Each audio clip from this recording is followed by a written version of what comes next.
What if the prayer you've said 10,000 times was never meant to be said at all, but lived?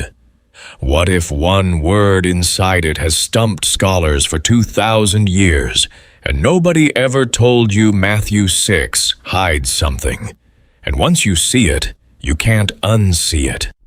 Pastor Daniel Brooks stood at the back of his own sanctuary on a Sunday morning in October and heard 300 people say something beautiful without meaning a single word of it. "Our Father who art in heaven, hallowed be thy name." The sound was perfect. That was the problem. 300 voices, one rhythm, not a syllable out of place. It rolled through the room like a wave that had learned to move without water. Daniel closed his eyes and listened harder, and what he heard underneath the words was silence. He'd been preaching in that building for 19 years. He knew these people. He knew Ray Dawson in the third row who'd buried a son. He knew Marjorie Klein, 81, who still walked to church in the rain. He knew the young couple in the back who came because her mother made them.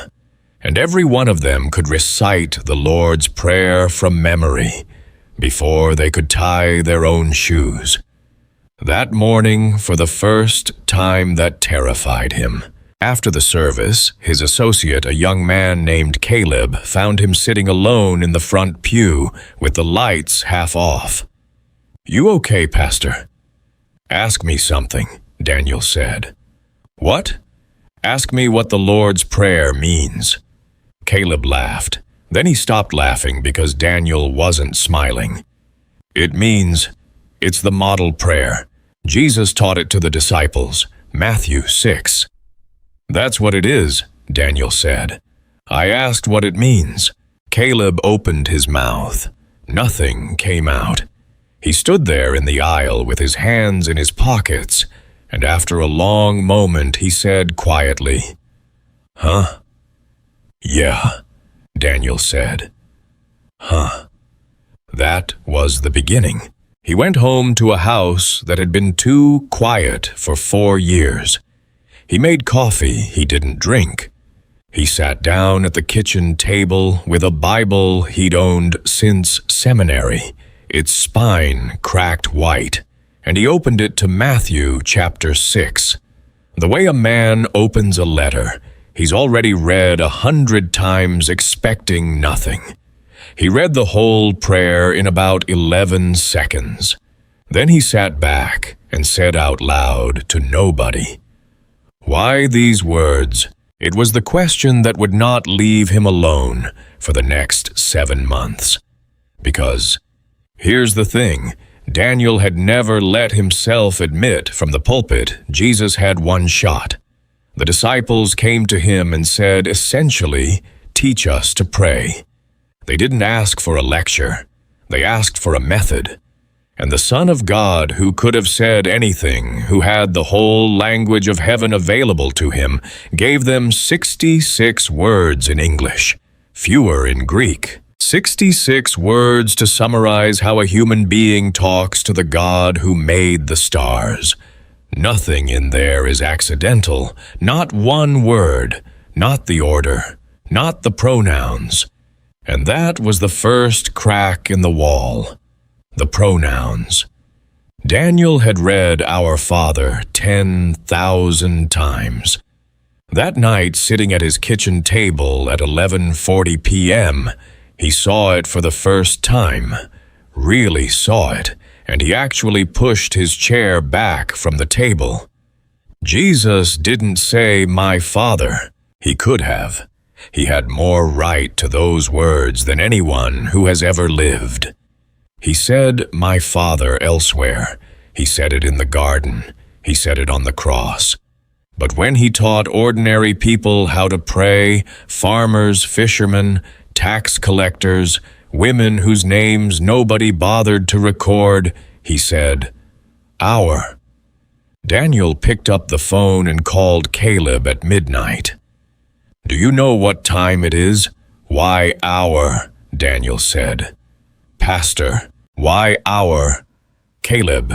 He's teaching individuals. Each man prays alone, in his room with the door shut. He literally says that 4 verses earlier. Go into your room, shut the door. Pray to your Father in secret, alone. And then alone, behind a closed door, he tells them to say, Our. The line went quiet. I never noticed that, Caleb said. Neither did I, said Daniel. For 19 years. Here's what it means, and it's bigger than most people are ready for. Jesus was saying you cannot approach God privately without dragging the whole human family in with you. You can lock every door in your house, and you still can't get God alone.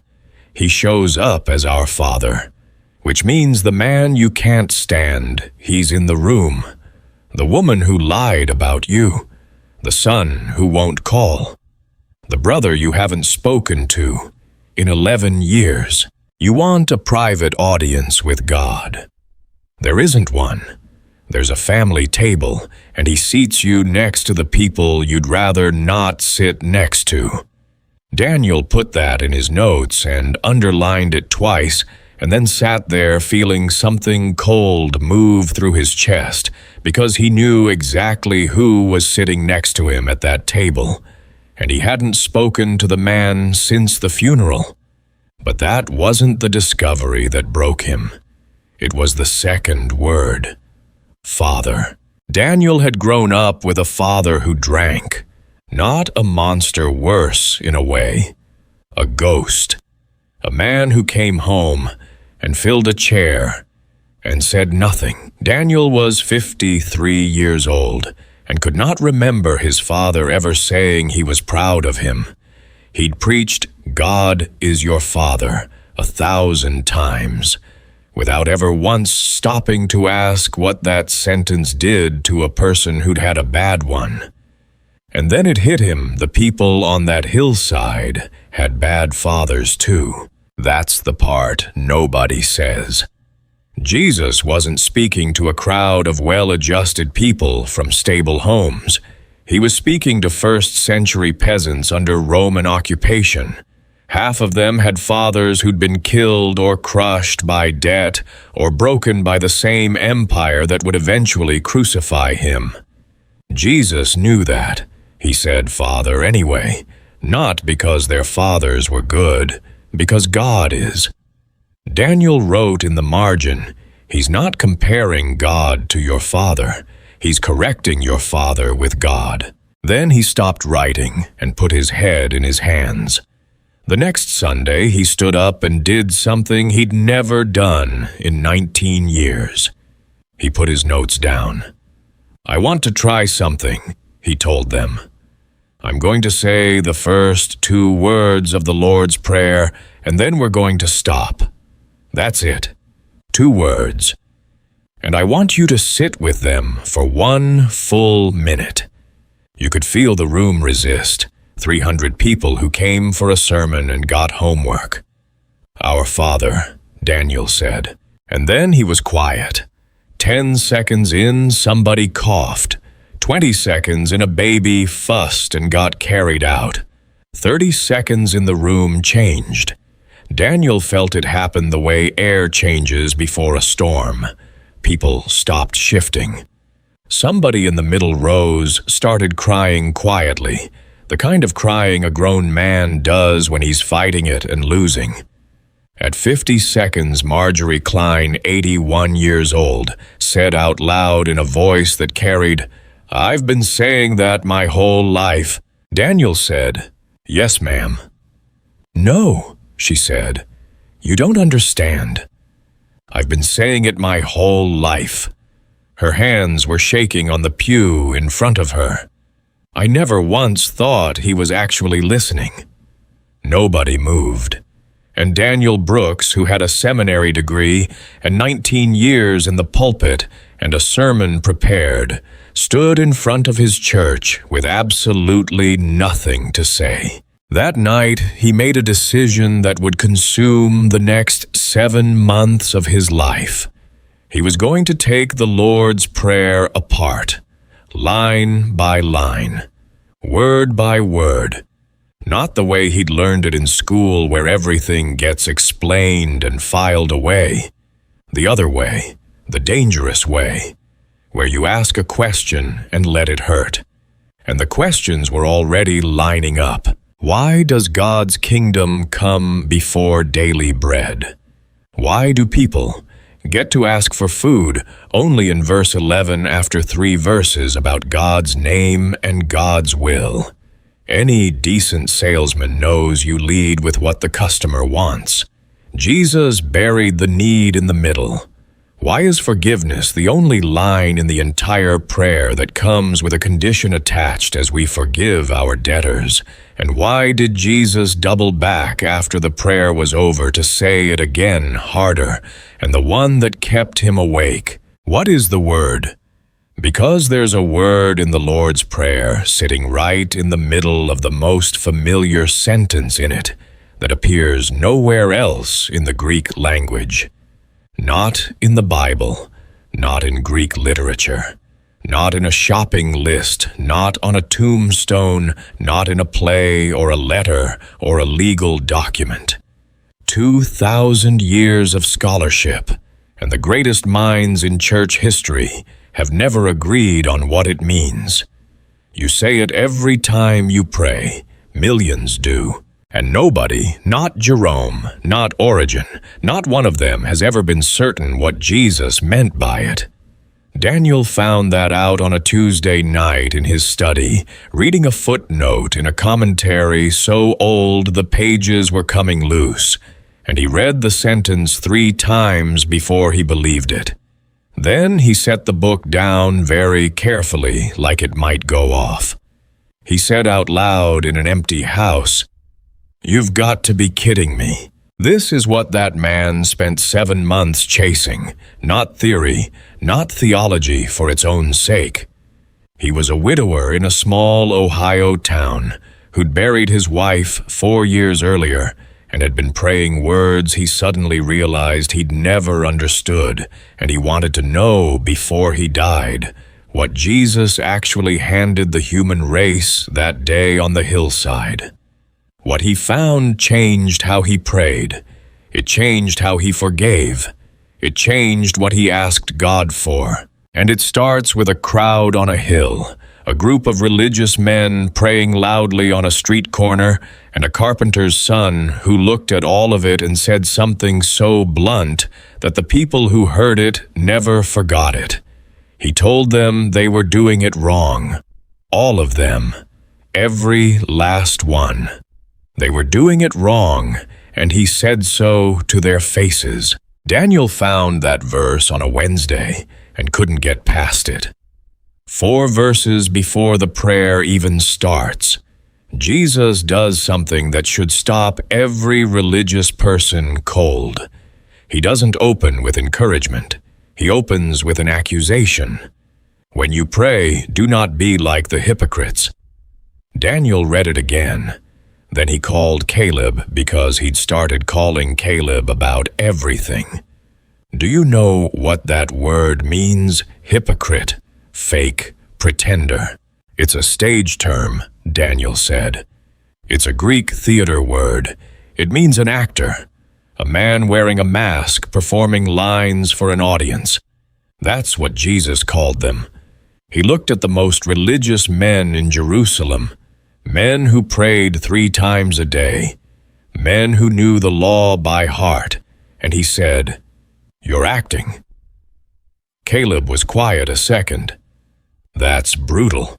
It gets worse," Daniel said. "Listen to what he says next.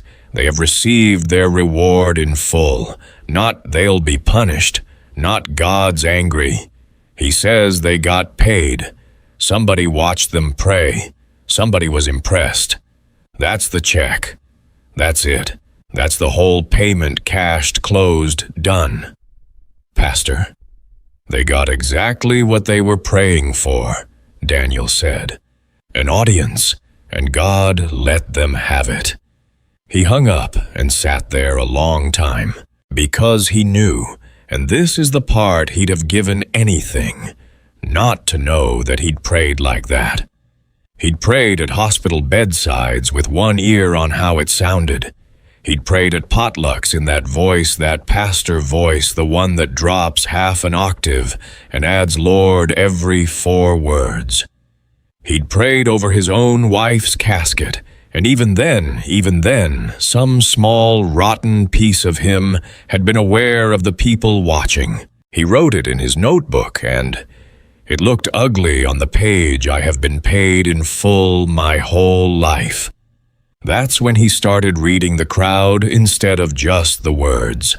Because Jesus didn't hand this prayer to seminary students.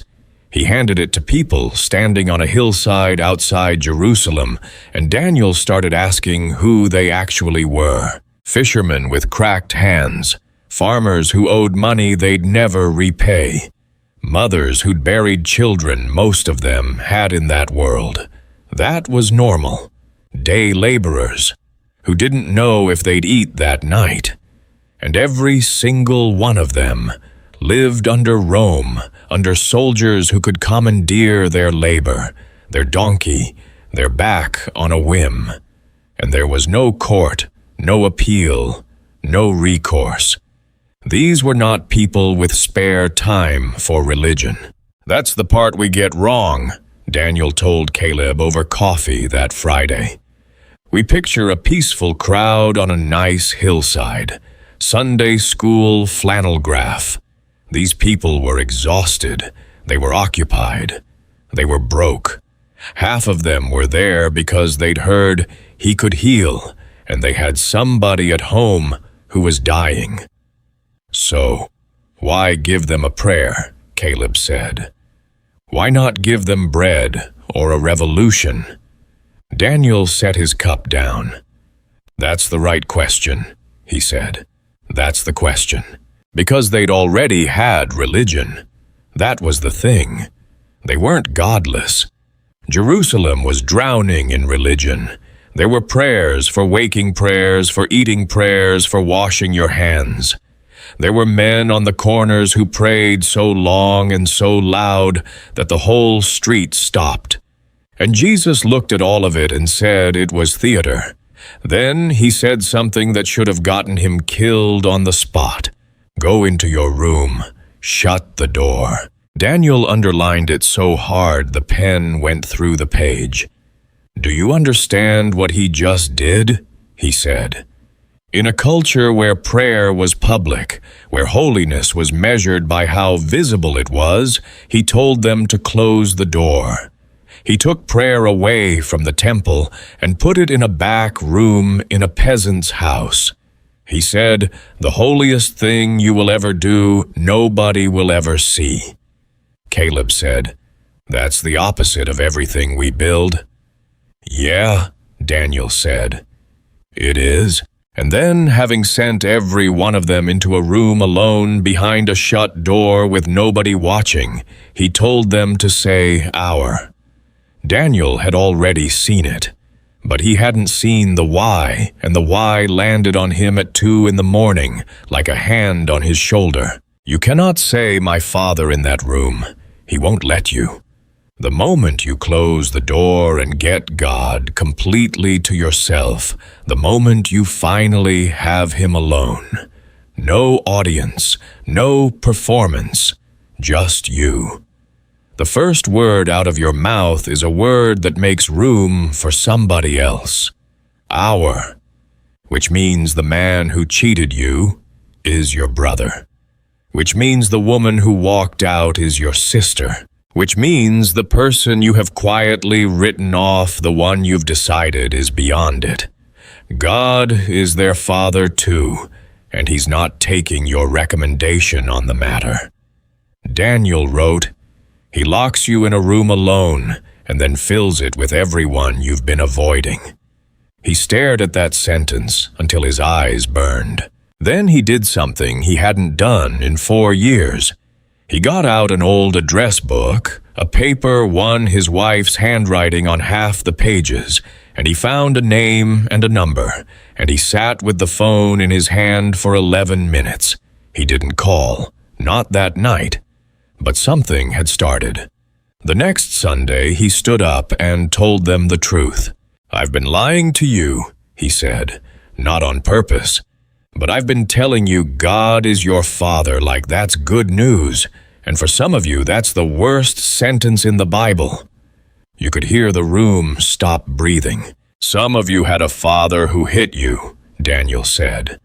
"Some of you had one who left. Some of you had one who stayed and might as well have left. And I stand up here and say, 'Father,' like it's a warm word, and you nod, and you go home, and you never tell me that word has a scar on it." In the fourth row, a man Daniel had known for 12 years, Ray Dawson, who'd buried a son, put his face in his hands. "So, let me say the thing I should have said 19 years ago," Daniel said. Jesus was not speaking to people with good fathers. He was speaking to a crowd where half the men had been broken by Rome, and the other half had broken their own families trying to survive it. He knew. He knew exactly what that word cost them. He came down off the platform, and he said it anyway, because he wasn't saying God is like your father. He was saying your father was supposed to be like God. One of them is the original, and it isn't the one who raised you. Somebody in the back said, "Amen." And it wasn't the polite kind. After the service, Ray Dawson waited until the room was almost empty. He was a big man, 68 hands like tools, and he stood in the aisle turning his hat over and over. "Pastor, Ray, my old man died in 91. Ray looked at the floor. "I didn't go to the funeral." Daniel waited. "Been telling myself 40 years that was the right call." Ray's jaw worked. "And I sit in that pew every Sunday and say our father and I never once, not one time, connected the two." And now, Ray laughed short and hard with no humor in it at all. "Now I can't say it without gagging." "Good," Daniel said. Ray's head came up. "Good. Ray, for 40 years you've been saying that word with nothing behind it. Now it costs you something." Daniel put a hand on his arm. "That's not it breaking. That's it working." Ray stood there a long moment. Then he said, very quietly, "I don't know how to do that." "Neither do I," Daniel said. "I've got a brother I haven't spoken to since Ellen's funeral. 11 years before that, we had a fight over money. 11 years. And I've been standing up here every week telling you people about grace." Ray blinked at him. "You? Me?" "Well, hell, Pastor." Ray put his hat on. "That's the first useful thing you've said in years." And Daniel laughed, actually laughed out loud for the first time in longer than he could remember. But that night, alone with the book open, he came to the next line, and the laughing stopped. Because after our Father who art in heaven, Jesus doesn't go where anyone would go. Not one word about the crowd's hunger. Not one word about Rome. Not one word about the sick, the dying, the debt, the fear. Nothing about a single thing those people had actually walked up that hill carrying. Instead, he says, "Hallowed be thy name." Daniel sat back. They came for bread. He gave them a name. They came for rescue. He gave them worship. And every instinct Daniel had as a pastor, every instinct anyone has as a human being, screamed that this CS was backwards. You meet people where they are. You address the need. You don't stand in front of starving people and start with theology. Unless Jesus knew something about human beings that nobody wants to hear. Unless the order isn't an oversight. Unless the order is the whole point. Daniel looked at those 3 lines. The name, the kingdom, the will sitting there ahead of, "Give us this day our daily bread," and he felt the floor tilt because he suddenly understood that the Lord's Prayer wasn't just telling him what to pray. It was telling him what he'd been putting first his entire life. And it wasn't God. It wasn't God. It had never been God.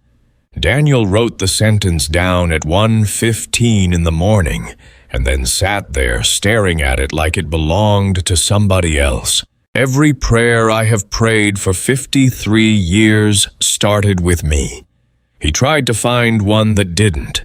He went back through his whole life looking for a single prayer that opened with anything other than a request, a complaint, or a bargain, and he couldn't find one. Not one. Not as a boy.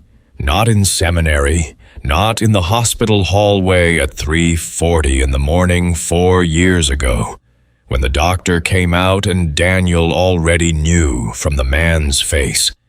Especially not then. That prayer had started with why, and it had gone on for 8 months. He called Caleb the next morning before 6. "You have got to stop doing this," Caleb said. "Name 3 things you asked God for this week." Caleb groaned. "Pastor, 3 things." There was a rustling sound, a man sitting up in bed. "Fine, the transmission, my mom's biopsy, and—" He stopped. "And what?" "And for the church to grow," Caleb said. "So I'd have something to put on a resume." Daniel almost dropped the phone. "You said that out loud. You asked." "Caleb." Daniel was laughing, but it wasn't a happy sound. "Do you hear what we just did? You listed 3 things, and every one of them was a circumstance. Not one of them was God. We don't pray to God. We pray at Him. He's the vending machine, and prayer is the dollar." The line went quiet for a while. "So, what's the alternative?" Caleb said. "Don't ask for stuff. Just my mom's got a biopsy Thursday, Pastor. So if the answer's don't ask, I'm gonna need you to say that real slow." And that stopped Daniel cold, because it was the right pushback. It was the pushback anybody with a real life would give. "No," he said slowly. "That's not it. That's not it at all. Because Jesus does tell them to ask. It's right there in verse 11. Give us this day our daily bread. He's not against asking. He commands asking. He just refuses to let them start there. Daniel spent the next 3 weeks on 3 lines. 3. 12 words in English. And what he found underneath them nearly took his legs out. Hallowed be thy name. He'd said it 10,000 times without ever asking what it meant, and when he finally looked, he found that hallowed isn't a description. It's a verb in the imperative. It's a request, which makes no sense on its face. You're asking God to make His own name holy. His name is already holy. It's the definition of holy. What exactly is a man in Ohio supposed to add to that? He brought it to Caleb over coffee, and Caleb, to his credit, said the obvious thing. "So it's pointless." "That's what I thought," Daniel said. "For 3 weeks. And now—" Daniel turned his cup around on the table. "It's not asking God to make His name holy," he said. "It's asking God to make His name holy in me, in the place where it isn't. Because His name is holy in heaven, and it's holy in the mouths of angels, and it is not holy in the way I say it at 4 o'clock on a Tuesday, when I stub my toe. His name is the one thing in the universe that's completely safe from me, and I've spent my whole life treating it like a punctuation mark." Caleb set his cup down very slowly. "So the first thing Jesus tells us to pray for," Daniel said, isn't a thing at all. It's a reordering. He's saying before you open your mouth about your life, get one thing straight, who he is and who you're not. That's... Caleb stopped. Say it. That's kind of terrifying. Yeah, Daniel said. It is. And then came the second line. And the second line is where Daniel found out that the Lord's Prayer has teeth. Thy kingdom come. 3 words. Everybody says them. Daniel had said them at weddings and funerals and Little League banquets. He put down his pen and thought about what those words actually cost a man standing on a hillside under Roman occupation. Daniel said it out loud in his kitchen, Thy kingdom come, and for the first time in his life, the words had weight. They're not decoration, he told the church that Sunday. He'd stopped using notes entirely by then. You're asking for a regime change. You're asking for every other kingdom to fall. And here's what nobody tells you, so I'm going to tell you. He looked out at them. 300 faces. The kingdom you're asking him to overthrow is yours. Nobody moved. You've got a kingdom. Everybody does. It's got borders, it's got laws, and you're on the throne. Your money, your schedule, your family, your reputation, your right to be angry at whoever you're angry at. And every Sunday you sit here and politely ask God to invade it. Daniel's voice dropped. And most of us are counting on him not to take us seriously. In the 4th row, Ray Dawson didn't move a muscle. When you say, Thy kingdom come, Daniel said, you are saying my kingdom go. There's no version where both stay. There's not room. That's what a kingdom is.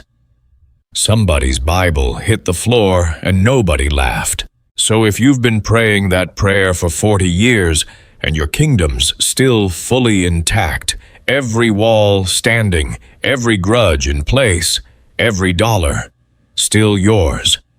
He let it sit. Maybe you haven't been praying it. Maybe you've been reciting it. And there's a difference, and God knows the difference, even if we've all agreed not to. The room was so quiet, Daniel could hear the heat kick on.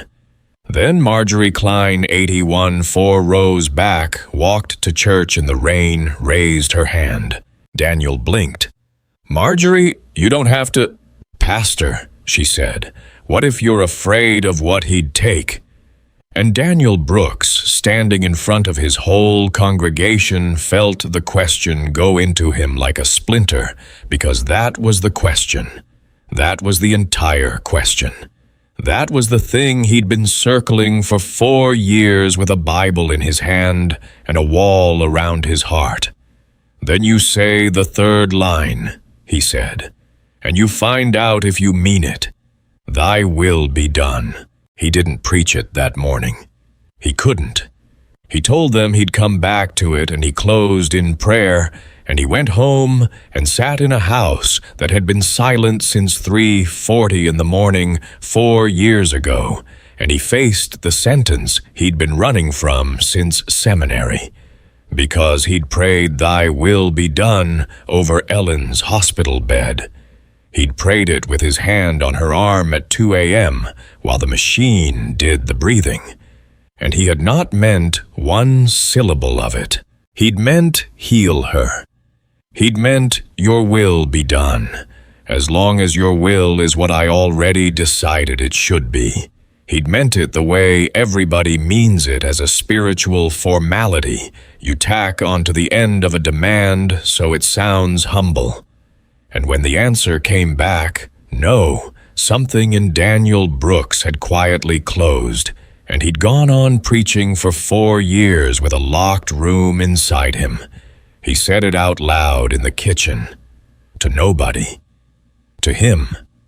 I didn't mean it. And then, because a man can only carry a thing so long, I still don't. He put his head down on the table, and cried like he hadn't cried at the funeral, because at the funeral there'd been 300 people watching, and he'd been paid in full. Here's what he found on the other side of it, and it's the thing this whole story turns on. He'd always heard "Thy will be done" as surrender in the sense of defeat. Hands up, give in. God's going to do what God's going to do, so brace for it. That's how most people hear it. That's why most people hate it. It sounds like a prayer for people who've stopped fighting. But Jesus doesn't stop there. He adds 5 words that change the entire meaning, and Daniel had skated over them 10,000 times. On earth, as it is in heaven. That's not defeat. That's an invasion. Nobody in heaven is grimly enduring God's will. Nobody up there has their hands up in resignation. In heaven, God's will is the good thing happening. It's not the tragedy. It's not the cancer. It's not the 3:40 a.m. hallway. Heaven is the place where nothing is broken, and Jesus is telling a crowd of broken people to pray that that would come down here. Which means Daniel realized, sitting up at his kitchen table, with his face wet, "Thy will be done," was never a prayer to accept the worst thing. It was a prayer to fight it. It was a prayer for the hospital to be less like the hospital and more like heaven. For the family to be less like the family and more like heaven. It was never asking him to make peace with a broken world. It was recruiting him to war against it. Daniel sat back and said, "Oh." Just that, just oh. 4 years. 4 years he'd been angry at a prayer he'd never once read to the end of the sentence, and it was 2:40 in the morning, and he was 53 years old, and he picked up his wife's address book and found his brother's name in her handwriting and looked at it for a long, long time. Then he did the only thing left to do. He read the next line. He read the next line, and there it was. The word. "Give us this day our daily bread." Daniel had read that sentence since he was 6 years old. It was the easy line, the one everybody understood. Bread, food, ask God for supper. Even a child gets it. Except the commentary on his desk said the word wasn't daily. There is no word for daily there. There never was. The Greek word Jesus used is epiousios, and Daniel had read the footnote 3 times on a Tuesday night before he believed it, and here is what the footnote said. It appears nowhere else, not in the rest of the New Testament except the parallel in Luke, not in the Greek Old Testament, not in Homer, not in Plato, not in Aristotle, not in a business ledger, not in a love letter, not on a gravestone. Archaeologists have dug up mountains of ordinary Greek receipts, complaints, shopping lists, a soldier writing home to his mother, and the word is not in any of them. 2,000 years. The greatest scholars in the history of the Church. Jerome, who translated the whole Bible into Latin and had to make a decision about this word, and admitted he wasn't sure. Origen, 300 years after Christ, writing that, as far as he could tell, none of the Greeks had ever used it, and it looked like the evangelists had made it up. Made it up. Daniel said out loud in an empty house, "You've got to be kidding me." He called Caleb the next morning at 6:15. "I want you to know," Caleb said, "that I've started sleeping with the phone in the other room, and it doesn't help. There's a word in the Lord's Prayer that doesn't exist." A pause. "That's not a sentence." "Epiousios," Daniel said. Verse 11. We translate it daily. It doesn't mean daily. Nobody knows what it means. Jerome didn't know. Origen didn't know. It shows up in this prayer, and then it disappears from the human language forever. Okay, Caleb said slowly. So what do the scholars think? That's the thing. They've had 2 millennia, and they've got 3 answers, and they can't agree. Give me the 3. 1, bread for existence. Bread you need to keep breathing. The bare minimum. Daniel was pacing now. Caleb could hear it. 2, bread for tomorrow. Give us tomorrow's bread today. That one's strange. It's more than strange. Think about who he's talking to. Day laborers, men who got paid at sundown, and if they didn't work, their kids didn't eat. You know what those men wanted more than anything on earth? Tomorrow's bread. In their hands. Tonight. Because then they could sleep. Caleb didn't say anything. And 3, Daniel said, the one Jerome went with. He translated it supersubstantialem. Supersubstantial. Bread that's more than bread. Bread from above. So which is it? Caleb, Daniel stopped pacing. That's what I've been chasing for 3 weeks, and I think the answer is that the question's wrong. Because here's what hit him at his kitchen table, and it took his breath. Jesus had every ordinary Greek word for bread available to him. Every one. He could have said, "Give us bread," and every person on that hill would have understood, and nobody would have argued about it for 2,000 years. He didn't. He reached for a word that didn't exist and put it in the one prayer he knew the whole world would say. He built a mystery into it on purpose, Daniel said. He put a word in there that you cannot exhaust. You can't file it. You can't master it. You say that line every single day of your life, and you never quite own it. Why would he do that? And Daniel said the thing he'd write on the inside cover of that Bible a week later. Because that's what dependence feels like. There was a long silence on the line. Look at what he asks for, Daniel said. Not wealth, not a storehouse, not a year's supply, not security. He teaches the poorest people in the Roman Empire to ask for enough, for today. And he wraps it in a word so slippery you can't nail it down, so that every time you say it you have to come back and ask again. That's, Caleb exhaled, that's kind of cruel. No, Daniel said. That's manna. And he heard Caleb get it. He actually heard it over the phone, a small sound like a man being hit. Because that's the whole story of Israel in the wilderness. God rained down bread and told them, take today's. Don't store it. Don't hoard it. Come back tomorrow. And the ones who tried to keep it overnight, who tried to build a little security so they wouldn't have to trust him again in the morning, it rotted. It bred worms by sunrise. God has never once given his people a year's supply, Daniel said. Not in the desert, not in Matthew 6. He gives today, and he does it because he doesn't just want to feed you. He wants you back tomorrow. Pastor, Caleb said, my mom's biopsy is Thursday.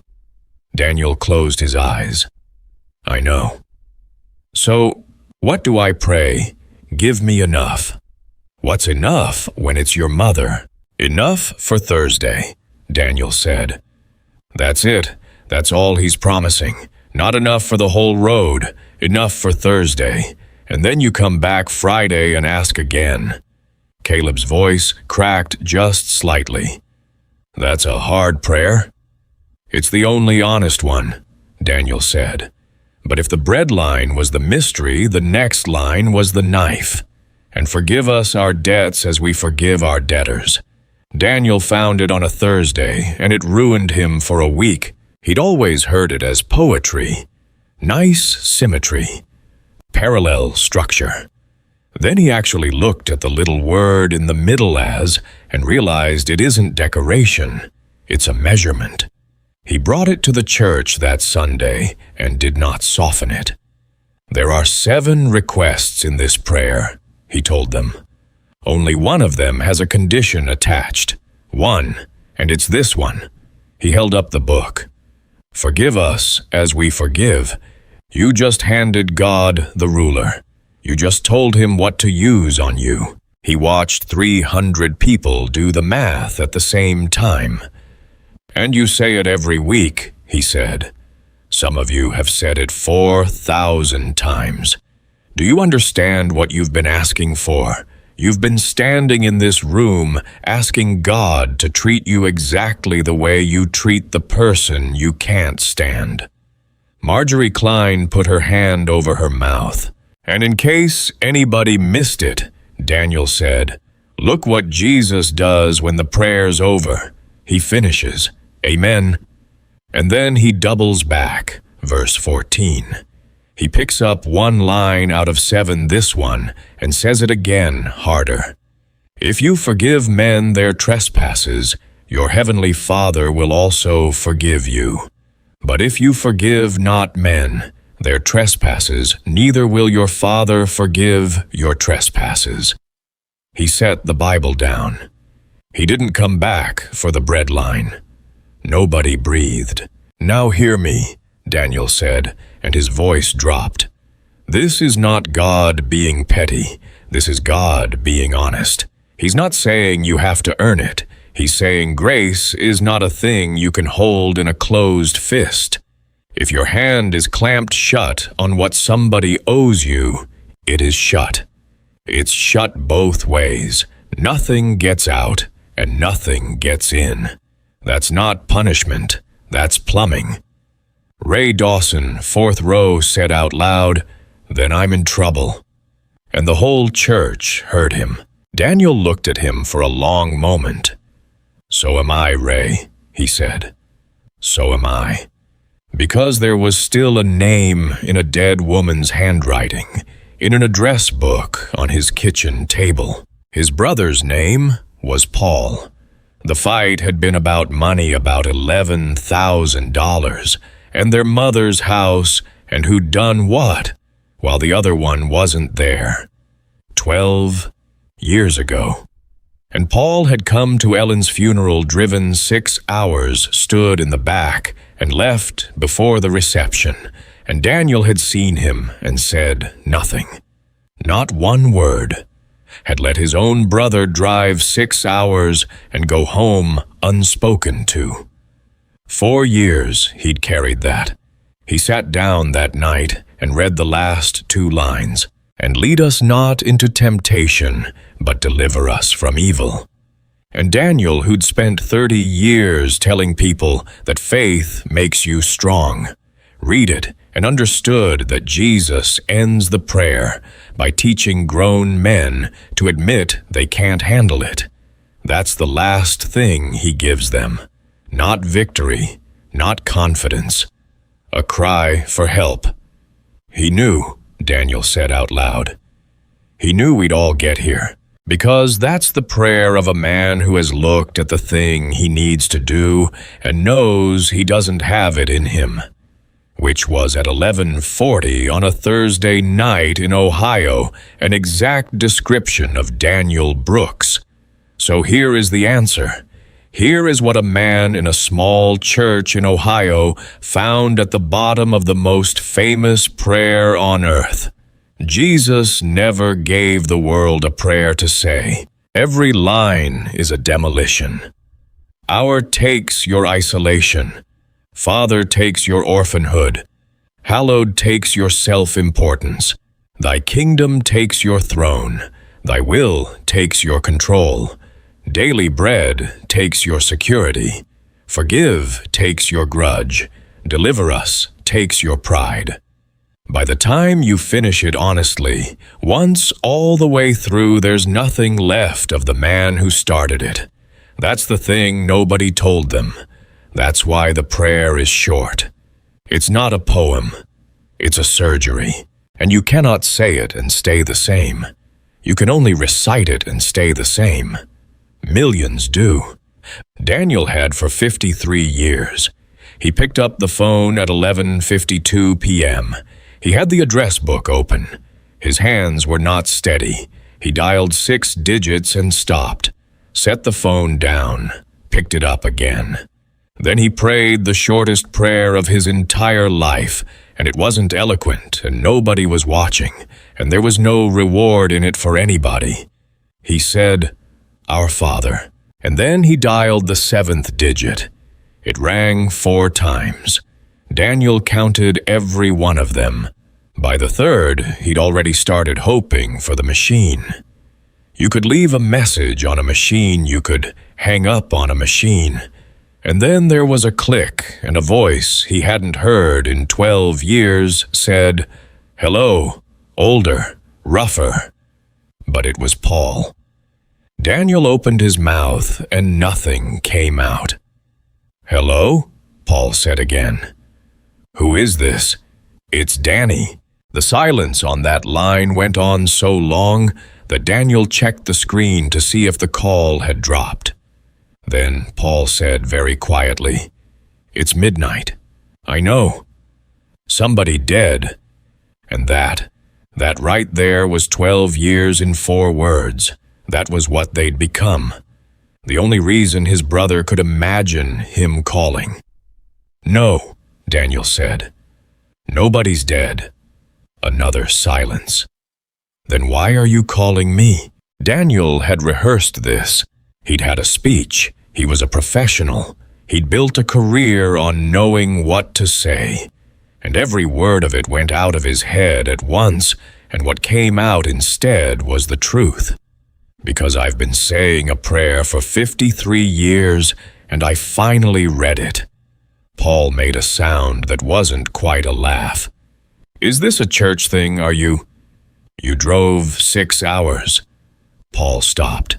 "To Ellen's funeral," Daniel said. "You drove 6 hours and stood in the back, and I saw you. I looked right at you, and I let you drive 6 hours home without saying one word to you." His voice broke in the middle of it, and he let it. "Paul, I saw you." He heard his brother breathing. "I didn't come for you," Paul said finally. "I came for her." "I know. She sent me a Christmas card every year, 12 years every single year, and you never signed one of them." Daniel closed his eyes. He hadn't known that. He'd never known that. Ellen had kept writing to a man Daniel had erased, kept a door open in the dark for over a decade, and never once told him, and she'd taken it with her at 3:40 in the morning 4 years ago. "She never told me," he said. "Course she didn't." Paul's voice was thick. "She knew what you'd say." "Yeah." Daniel wiped his face with the back of his hand. "She did. And then because there was nothing left to protect." "Paul, I'm not calling to fix it. I'm not calling to explain about the house or the money or Mom or who was there and who wasn't. I don't want to litigate it. I'm 53, and I'm calling my brother at midnight to say I've been standing in a pulpit for 19 years telling 300 people about forgiveness with you sitting out there in the dark, and I am so ashamed I can hardly hold the phone." He heard it then, the sound of a man on the other end of a phone. Line 6 hours away, 60 years old, crying and trying not to. "You want me to say it's okay?" Paul said. "It's not okay." "I know it's not." "You want me to say I forgive you?" "No," Daniel said. "You don't owe me that. That's not why I called." "Then what do you want, Danny?" And Daniel Brooks said the only thing he had. "I want to sit at the table with you. That's all. I don't need it settled. He said, "Our Paul." He said, "Our Father, and I can't get around it. I've tried. For 12 years I've tried, and it's in the prayer, and I can't take it out." Nothing. For a long time, nothing. Then Paul said, Is that really what it means? Yeah, Daniel said. That's really what it means. His brother was quiet another moment, and then, in a voice that sounded about 9 years old, he said, I've missed you so bad it's made me sick. They talked until 2:40 in the morning. They didn't solve it. That's the part people want and don't get. There was no moment where everything reversed, and 12 years fell away clean. They talked about their mother. They talked about the house badly and had to stop. Paul said something cutting, and Daniel took it. Daniel said something defensive and heard himself do it and said, That was wrong. I'm sorry. And Paul said, Yeah, it was, and they kept going. At 2:39, Paul said, I'm gonna hang up now. My hands are shaking. Okay. Danny. Yeah. Call me tomorrow. A pause. Don't do the 12 years thing again. Just call me tomorrow. And Daniel, sitting in a kitchen that had been silent for 4 years, understood something so clearly it made him laugh out loud after the line went dead. Give us this day, not the whole reconciliation, not 12 years healed in one night. Tomorrow's phone call, that's all. That's what God gives. Enough for today, and then you come back. He'd been asking for the storehouse his entire life. He'd wanted the whole thing fixed at once. The marriage explained, the death justified. The brother restored in a single conversation, and God had never once worked that way with anybody. Not in the desert, not with manna, not in Matthew 6. Enough for Thursday. Then you call again Friday. He told them that Sunday. All of it. He stood up in front of his church and told 300 people that he'd sat in the back of that room in October and heard them recite something perfectly and mean nothing, and that he'd been the worst offender in the building. I've got a brother, he said. His name's Paul. I hadn't spoken to him in 12 years. I called him at midnight on Thursday, and I'm calling him again this afternoon. He let that sit. And I need you to understand something, he said. Nothing's fixed. He's still angry. I'm still ashamed. We've got a whole mess to get through, and it might take the rest of our lives. But for the first time since 2013, we're at the same table. He looked out at them. That's what the prayer does. It doesn't fix your life. It seats you. Ray Dawson, 4th row, was crying openly and not bothering to hide it. Now here's why I'm telling you this instead of preaching, Daniel said. Because I could stand up here and explain epiousios to you, and you'd nod, and you'd go home and nothing would happen. I've been doing that for 19 years, so no more explaining. He came down off the platform and stood on the floor with them. Every one of you knows the name, he said. You knew it before I finished this sentence. You've had a face in your head since October, and you've been hoping I'd stop. Nobody moved. So say it with me, Daniel said. But I want you to say it slow. And when you get to the line about forgiveness, you know the one I want you to say that person's name in your head instead of the word debtors. Say their actual name. And if you can't get the words out after that, then don't say them. Because that's the first honest prayer some of you have ever prayed in this building. And 300 people said it. It took them almost 4 minutes. It was not beautiful. It came apart in the middle. Voices dropped out and came back. Somebody in the back got about halfway and just stopped and stood there with his mouth closed and didn't say the rest, and that man Daniel thought was the closest to God of anyone in the room. Marjorie Klein, 81, got all the way through it, and then sat down hard and said out loud to nobody, "Oh." Just that, just oh. Daniel knew exactly what that meant. Caleb's mother's biopsy came back on a Thursday. It was cancer. Stage 2 treatable. But it was cancer, and Caleb called him from the parking lot of the hospital and couldn't get a full sentence out. "I prayed for Thursday," he said. "Like you said, enough for Thursday." And Caleb was quiet a second.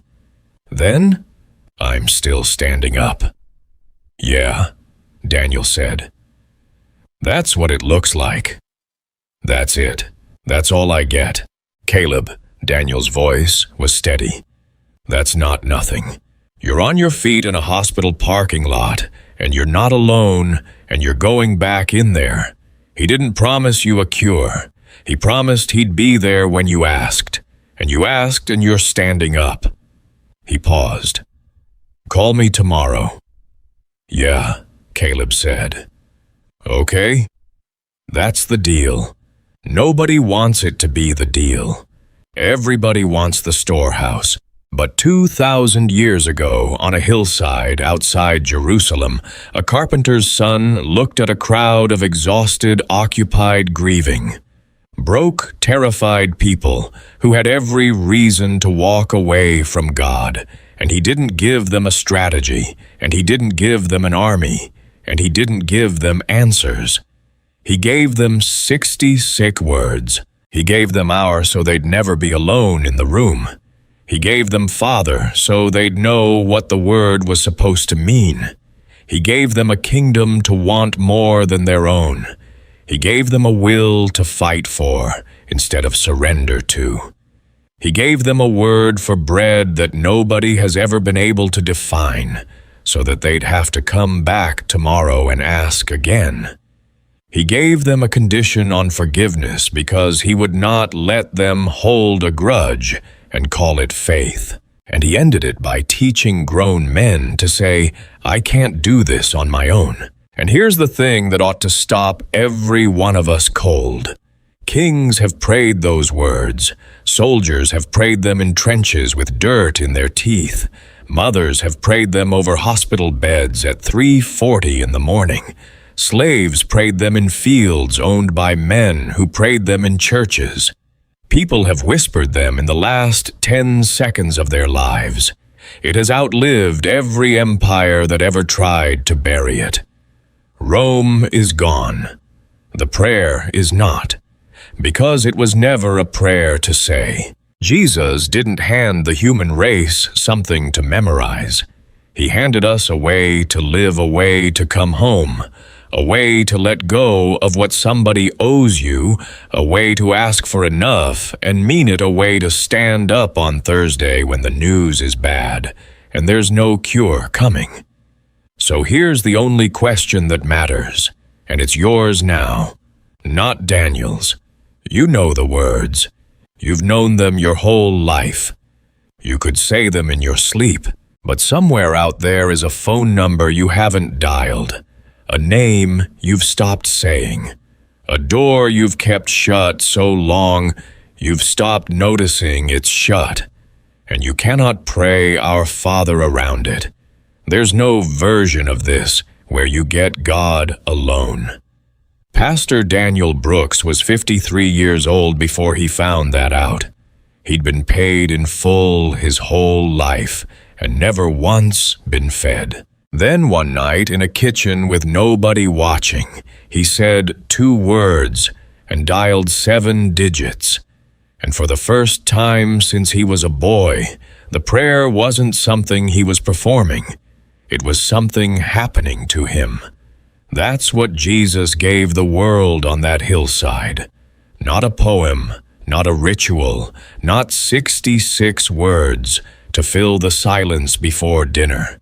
He gave us a door, and it has been standing open for 2,000 years, and every single person who has ever walked through it started the exact same way with a name.